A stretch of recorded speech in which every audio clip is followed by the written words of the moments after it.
তো আজকে হঠাৎ প্ল্যান হলো আমাদের মুভি দেখতে যাবার। রোহন গেছিলো পড়তে, ওখান থেকে এসেই আমরা দুজনে চলে আসলাম মুভি দেখতে। কি মুভি? আমরা মুভি দেখতে এসেছি বর্ডার 2। তো আমরা বসে গেছি। আমি মুভিটার ব্যাপারে কিছু বলতে চাই না, কারণ এটা মুভি মানে এটা জাস্ট একটা সত্য ঘটনার উপরে।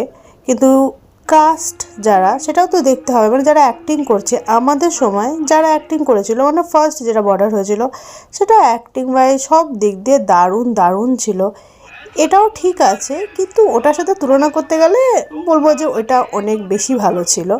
তো অ্যাক্টিংয়ের ওপরে অনেকটাই ভালো হয়েছে, কিন্তু তাও আমাদের সময় যারা ছিল, সুনীল শেট্টি, ওদের অ্যাক্টিং আলাদাই ভাই, ওদের লেভেলের কেউ না। তো যাই হোক, মুভিটা সত্যিই খুব মানে ভালো হয়েছে।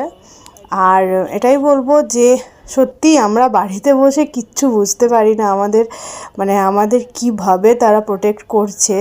আসল হিরো তারাই। সত্যি যেভাবে আমরা আজকে বাড়িতে নিশ্চিন্তে শান্তিতে বসে আছি, শুধু তাদের জন্য। তো একটা কথাই বলবো যে মানে মুভিটা যেমনই হোক যাই হোক, এটা তো সত্যিই এটা সেই জন্যই আমাদের দেশের জন্য অন্তত মানে মুভিটা দেখা উচিত, যে হ্যাঁ অনেক কিছু জানতে পারবো। আর এখনকার দিনে ছেলেমেয়েদের অবশ্যই দেখা উচিত, কারণ একটা কিছু সামান্য কিছু হলে পরেই ওরা সোশ্যাল মিডিয়াতে দিয়ে দেয়, এটা করেছি ওটা করেছি। আর এখানে আমাদের দেশের যারা আসল হিরো, ওরা যে আমাদের জন্য কতটা কি করছে, সেটা আমরা কেউ ওদের জানিও না, চিনিও না। আর এইসব আমরা কিছু ফিলই করতে পারি না, তাই এইসবের জন্যই ওইটা দেখা উচিত।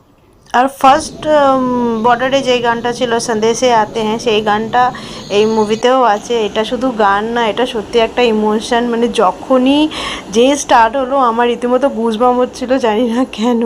আর যখনই গানটা শুনি তখনই ওরকমই হয়। অ্যাকচুয়ালি এই মুভিটাই পুরো মানে ইমোশন একটা আমাদের, মানে এত ভালো লেগেছিলো, আর সত্যি এত ভালো মুভিটা।